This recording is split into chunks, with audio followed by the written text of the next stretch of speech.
My name is Keith Michael John Bailey, but I tell everybody that my name is Keith Michael Jackson Bailey because it invokes conversation. People are always like, "Oh, Michael Jackson, that's so interesting." And I'm like, "Yeah, my parents were huge fans, but it's an absolute lie. It's not true. It's Keith Michael John Bailey." Fun fact about me is at the ripe age of 8, I moved from Holland, a little farming village in the south of Holland, to Kansas, which is in the middle of purgatory. And then in '99, I defected to Colorado, where I found heaven. I served 8 years in the United States Marine Corps, and it was one of the most life-altering, shaping, and influencing experiences that I've ever had. And in fact, it's a part of my DNA. It's a part of who I am, and the mantra of improvise, adapt, and overcome follows me through every thread of my life. Every hurdle I come to, I know that I can achieve greatness and overcome whatever it may be. What am I here for? I'm here to have a chance to share stories, connect with students and also with adults, and give a perspective of, I think the topic we're talking about is stress. And stress is a part of being human, it's part of being real. And the leave behind is for you teenagers and for your students, you are operating with a limited amount of context, right? The things that are happening in your life are new, or they're just soon repeat experiences, but you don't have anything to weigh them against. You don't have anything in life to compare it to. That in time will come, and much of your life, you're going to relate back to this moment in high school. And it's so important who we know because they open up doors for us.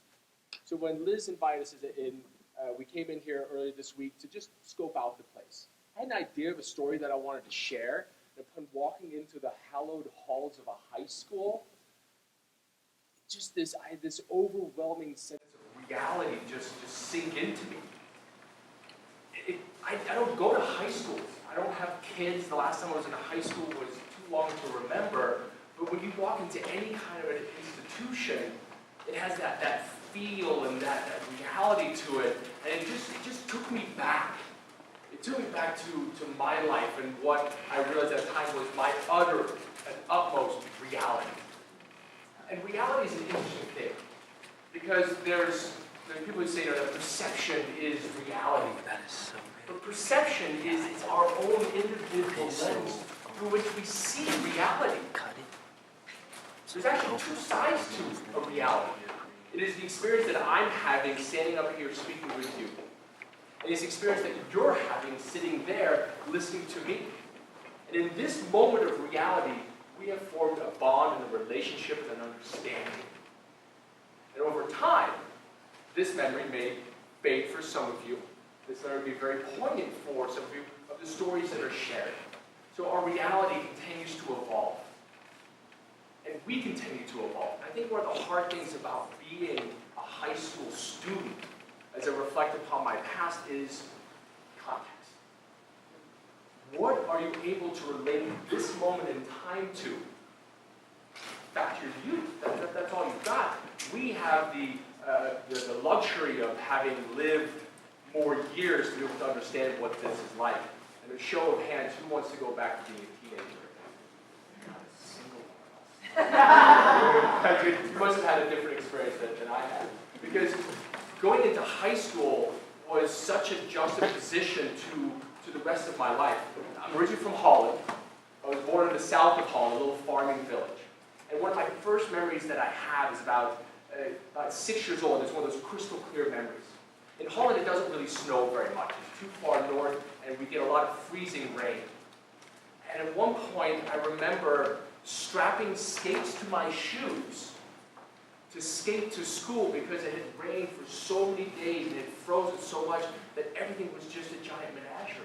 It was just a big skating rink. And I skated to school. A reality then, a wonderful memory now, and it's a memory of adventure and exploration. If I look at the side from my mother, it must have been a wonderful moment for her to be able to have a son, to be able to go out and explore this. That reality moved forward in time where at the age of 8, my parents had an opportunity to transplant the entire family from Holland, and we moved to Kansas. Right? And a question that's in your minds right now, like, Keith, why would you guys move to Kansas? And the answer is, I was 8, I was a part of the voting pool. I didn't have a decision. I just went. But moving at the age of 8, being very, very Dutch, which means that I knew yes and no, and moving to a very foreign country where I didn't know anything about it was incredibly stressful. Not only that, you show up to your first day in elementary school, 3rd grade is brutal to begin with. And you don't know what anybody is saying. Best of all, your mother makes your clothes for you.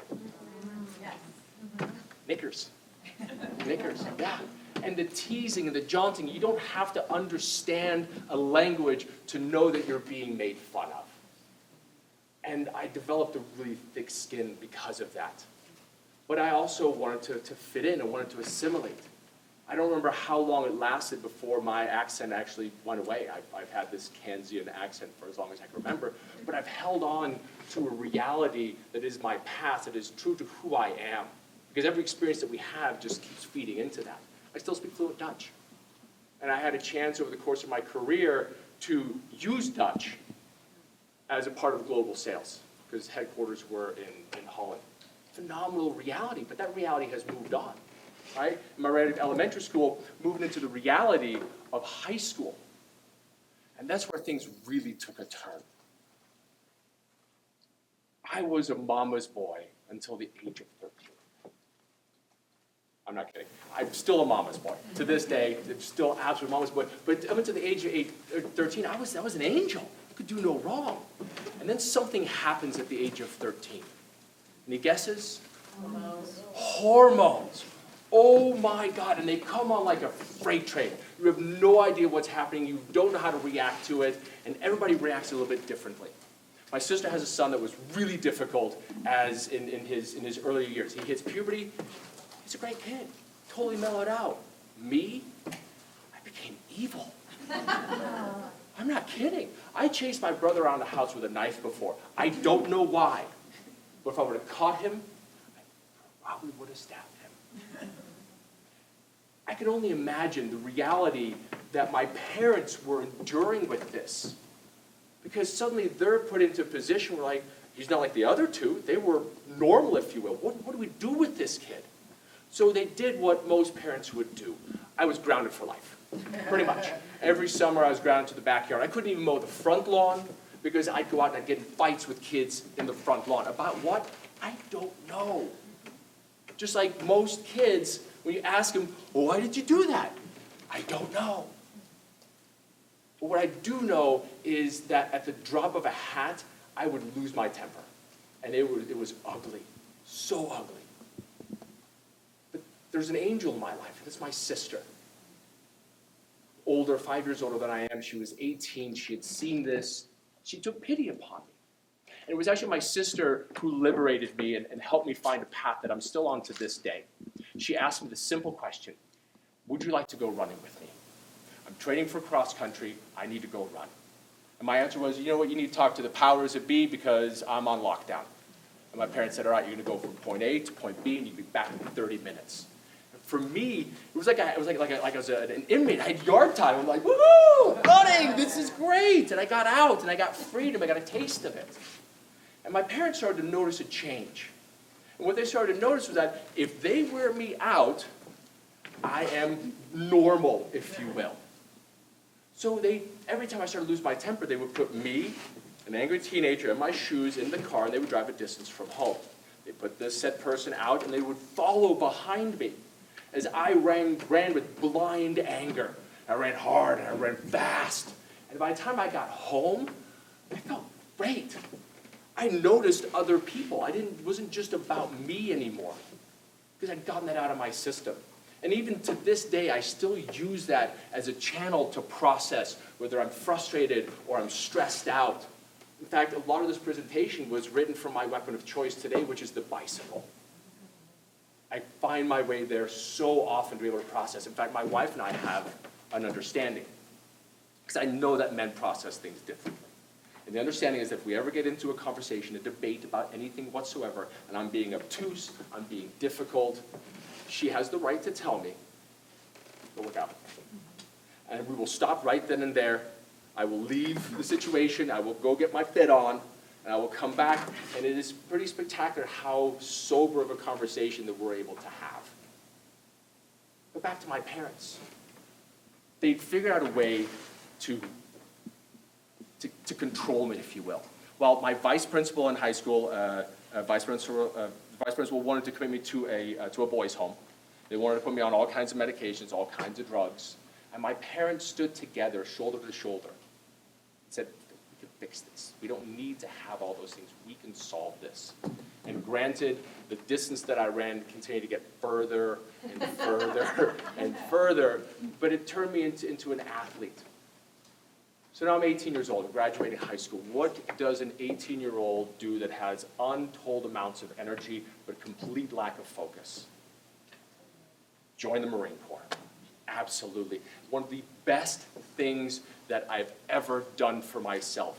It is through and through who I am, to the bone, comes out of this. And you'll see this in every single person who has been in the military, is their reality changes.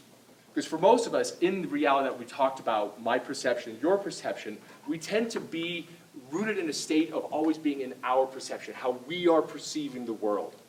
But what the military does for you, and this is not an advertisement for being in the military by any means, but it is a state of mind that is created. And the state of mind is altruistic. They get you to stop thinking about you as the individual, because you as one person are insignificant. We as a band of like-minded people is what really matters most. Bringing it together. Because when you put a fire team together, 5 people, you actually have 25 people that you're dealing with. Because every single person is thinking about, what do I need to do to make sure that that person survives? Because if they survive, then I can survive.